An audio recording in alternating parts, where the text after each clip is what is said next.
La francophonie dans la péninsule du Niagara. Les Franco-ontariens du Sud représentent une partie importante de la francophonie ontarienne. Depuis le tournant du siècle, des Canadiens français sont venus s'établir en Ontario, attirés par la civilisation industrielle. Nombreux Canadiens français du Québec et autres centres du Canada sont venus en Ontario pour des raisons d'ordre économique. Ils ont apporté avec eux le bagage culturel canadien-français et ils transplantent rapidement les institutions et les cadres de vie socio-culturels qui leur sont familiers. Paroisses, écoles, caisses populaires. Une concentration de francophones se trouve dans le sud-ouest de l'Ontario, tout près de la frontière américaine, dans la péninsule du Niagara. Au centre de la région du Niagara se trouve la ville de Welland. Cette ville, qui a une population de 45 000, a un pourcentage de 16% de Canadiens français, c'est-à-dire environ 7 000 personnes. Aujourd'hui, Welland a de nombreuses associations et institutions françaises. Sainte-Catherine, qui a une population de 124 000 personnes, a 4 000 francophones. Cette ville, qui est la plus grande dans la péninsule, offre plusieurs services français à la communauté. La Caisse populaire de Sainte-Catherine est située sur la rue Geneva et elle est sous la direction de la Caisse populaire de Welland. La paroisse Immaculée-Conception a été fondée en 1924. Cette ville a aussi plusieurs clubs et organisations françaises. La seule école primaire de Sainte-Catherine est l'école Immaculée-Conception. Cette école accommode tous les étudiants francophones de la ville. Les premières familles francophones arrivèrent à Sainte-Catherine en 1911. M. Raymond Lantier nous a parlé du développement de la vie francophone ici. M. Lantier, qui est présentement président du Club La Salle, est ancien président du Conseil régional de Lac-Faux-du-Niagara. Monsieur Lantier, pour quelle raison est-ce que les francophones sont venus s'établir ici à Sainte-Catherine? Selon les recherches qu'on a faites, c'était surtout lors du creusage du premier canal en 1911. Et puis, ça s'est suivi jusqu'en 1919, lorsqu'on a creusé le deuxième canal. Il est arrivé un autre groupe de francophones du Québec. Et en 1924, durant le creusage du canal, il y a une compagnie de Sainte-Catherine a acheté une compagnie à Sherbrooke, Québec. Et cette fois-là, on a déménagé environ 40 familles ici. Et c'est ça qui a formé le premier noyau. C'est le groupe qui a été uni et puis qui a commencé à parler de la construction et s'est occupé même de la construction de la première église en 1924. Et ça avait été financé par la compagnie d'assurance des artisans du Québec.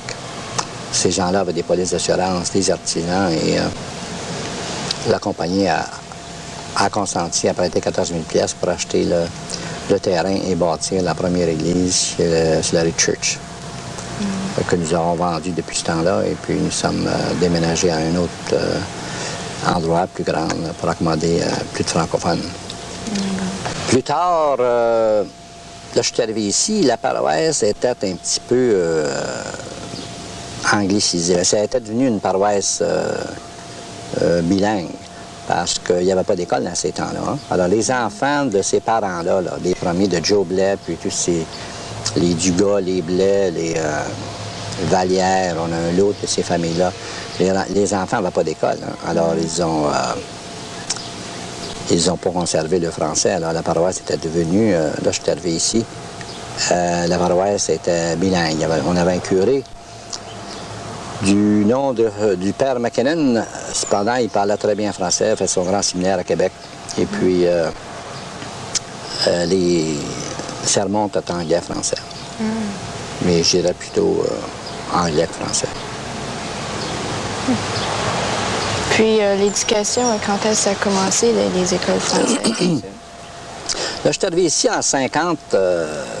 Il y avait déjà un groupe de personnes qui avaient commencé à parler d'école. Il y avait eu des démarches de fait. Et on s'était adressé à Lac-Faux. Et moi, j'arrivais du comté de Prescott, en Ontario, et puis j'étais secrétaire du de l'Association française du comté de Prescott. Alors, j'avais des connexions avec l'ACFO. Alors, on s'est mis à travailler avec les gens qui avaient déjà commencé ici pour obtenir des écoles. Et puis, la première classe a été ouverte en septembre 51 à Sainte-Catherine. C'était une école primaire? À l'école primaire, oui. On nous a donné des classes. On nous a donné la première classe dans une école anglaise. Et puis, chaque année, on a additionné une classe jusqu'à la 8e année. Ensuite, quelques années plus tard, bien, on nous a bâti notre propre école. On était rendu qu'on avait des classes dans 2 écoles de la ville. Maintenant, on a l'école Immaculée-Conception, 16 classes, je crois. Et puis une vingtaine de professeurs, 400 élèves, je crois. Et puis, après ça, c'est suivi, c'était l'économique un peu. Alors, on a commencé à penser à une caisse populaire. On a commencé à étudier avec l'aide des gens de Welland, la caisse Sacré-Cœur de Welland. Et on a commencé notre caisse, comme les autres caisses ont commencé à l'église le dimanche. Et puis, maintenant, nous avons notre propre local. Et puis, avant que l'église, que la paroisse soit fondée, là, quelle sorte de réunions, divertissements que les francophones avaient? Est-ce qu'ils se regroupaient quelque part? Ou... Oui, il y avait... on organisait une fois par mois, peut-être, des parties de cartes ou des danses à la salle paroissiale. On avait une salle avec l'église. Et puis, on tenait des activités là, le samedi soir surtout. Et puis les gens, les francophones, ont toujours trouvé un endroit. Il y avait un certain hôtel où on se rassemblait. Jusqu'au moment où l'ACFO a lancé l'idée de partir des clubs sociaux. Et c'est là que nous avons fondé le Club La Salle en 1956. Et là, nous avons loué un immeuble, une salle permanente. Et puis, nous avions nos activités là. Nous avions des bingos, des activités vendredi soir, samedi soir avec des danses. Toutes sortes d'activités sociales. Et puis, jusqu'en 1960, à peu près, nous avons acheté une propriété sur le lac Ontario, qui est le domaine du Club La Salle. Nous avons aujourd'hui 10 acres de terre, une salle qui peut contenir 300 personnes. Licence permanente, nous avons tout ce qu'il faut. Sainte-Catherine, il y a 124 000 de population, 125 000 à peu près de population. Nous sommes à faire l'inventaire des familles francophones. Je crois on a peut-être au-delà de 4 000 familles francophones. Et puis ici, c'est différent des autres centres parce que nous avons le groupe des francophones ici viennent de toutes les régions, de différentes régions de l'Ontario et différentes régions du Québec. Mais nous n'avons pas de groupe spécifique comme... J'étais président de la Fédération des clubs sociaux et je visitais les centres francophones et je voyais même à Welland, nous avons un groupe qui vient d'un certain endroit dans le Québec. Je sais que vous allez là de temps en temps. Je vois à Cambridge. Il y a un groupe qui vient d'une place du Québec. Et, nous autres, ici, là, on ne peut pas identifier plus que 3-4 familles de la même endroit. C'est pas... Non, c'est différent. Et puis ici, à Sainte-Catherine, on a tous les services français. Des fois, les gens se demandent s'ils peuvent vivre en français à Sainte-Catherine. Nous avons ici les bureaux. Les bureaux du gouvernement fédéral sont tous ici. Et grâce à notre animateur, Florent Lalonde, qui y voit sérieusement à ce qu'il y a du français dans ces bureaux fédéraux-là, surtout de l'assurance chômage, de l'impôt sur le revenu, bien-être, tous ces services-là. Et les services provinciaux, la même chose. Nous avons des représentants francophones, bilingues dans tous ces services-là. Alors, certainement, il faut faire un effort, mais il est possible de vivre en français à Sainte-Catherine.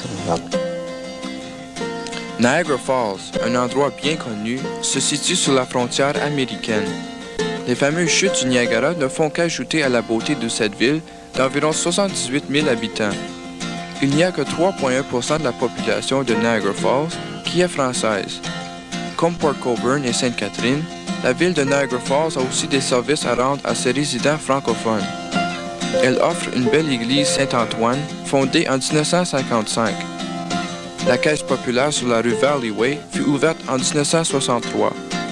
Puisqu'il n'y a pas beaucoup de Canadiens français à Niagara Falls, il n'y a qu'une école primaire française. Elle se nomme l'école Saint-Antoine. La fondation de la paroisse de Saint-Antoine fut dirigée par le père Hilaire Tardif en 1955. Aujourd'hui, il y a environ 300 familles canadiennes françaises à Niagara Falls. M. Zénon Fulham, président du Club Alouette, nous a parlé de la communauté francophone à Niagara Falls.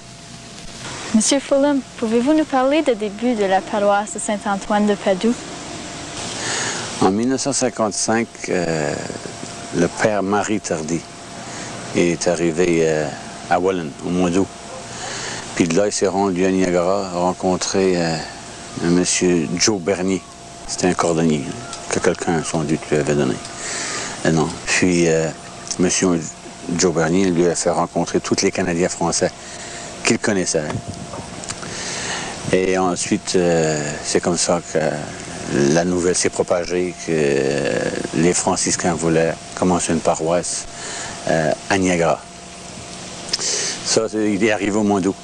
Nous avons eu notre première messe dans une salle de Légion sur la North le 26 septembre 1955. Puis c'est là que ça a commencé à se propager. Il y avait à peu près, je dirais, une cinquantaine de familles dans le temps. Puis maintenant, il y a combien de familles à peu près? À peu près 180 familles, je dirais, dans le moment. Puis là, en 1956, ça a commencé à se préparer à bâtir l'église. Puis c'est en 1957, vers le mois de mai, je pense à la fin de mai, qu'ils ont eu leur première messe dans l'église présente que nous avons ici, l'église Saint-Antoine. Oh. Dans 1956, on a rencontré la commission scolaire qui est appelée dans ce temps-là le Welland County Separate School Board pour leur demander de nous donner une école de langue française. Puis, on avait ces difficultés. Alors, le curé du temps là, a approché le cardinal de Toronto. On n'avait pas d'évêque à Sainte-Catherine dans ce temps-là. C'était le cardinal McGuigan de Toronto. Puis c'est avec l'aide du cardinal McGuigan de Toronto qui sans doute fait pression à la commission scolaire Welland County Separate School Board qui, enfin, à l'automne 1957, ils ont commencé à avoir des classes au sous-sol d'église. Puis l'école a été bâtie et a ouvert ses portes en octobre 1959. Port Colborne, une ville qui a une population de 20 000 personnes, a un pourcentage de 8,2% de Canadiens français. Cette petite ville située sur les bords du lac Erie a sa propre paroisse au nom de Saint-Jean-de-Brébeuf, fondée en 1951. L'école primaire Saint-Joseph est la seule école française à Port Colborne. Fondée en 1953, cette école a dû être agrandie 2 fois pour accommoder tous les étudiants français de cette ville. Une caisse populaire sur la rue Kill Alley accommode les besoins monétaires des paroissiens depuis 1954. M. Victor Jacques et sa famille arrivèrent à Port Colborne en 1943. Il a travaillé à la raffinerie de nickel pendant 30 ans. Il est le bedeau à l'église Saint-Jean-de-Brébeuf et un membre très actif dans les activités françaises à Port Colborne. M. Jacques, en quelle année est-ce que les premiers Canadiens français se sont établis à Port Colborne? Les premiers Canadiens français qui sont établis à Port Colborne en 1928, quand ils ont bâti le Inco. Puis là, la dépression a commencé pas trop longtemps après. Et puis ça l'a repris en 1939, quand la guerre a déclaré. Et puis là, plus que ça allait à tous les ans, il n'y avait plus de Français toujours d'une année à l'autre. Mais le boom des Français est arrivé ici en 41, 42 et 43. Depuis la fin de la Deuxième Guerre mondiale, les Canadiens français ont connu de profonds changements. L'éducation en langue française demeure l'une des plus constantes préoccupations des Franco-Ontariens. Aujourd'hui, en Ontario, l'enseignement peut être reçu en français du niveau maternel jusqu'au niveau universitaire. Les Franco-Ontariens participent de plus en plus à la vie politique provinciale, municipale et sont aussi plus intégrés à la vie économique. Maintenant, en Ontario, les Canadiens français sont de moins en moins isolés dans leurs activités socio-culturelles, qui, dans le passé, étaient limitées à leur village et à leur paroisse.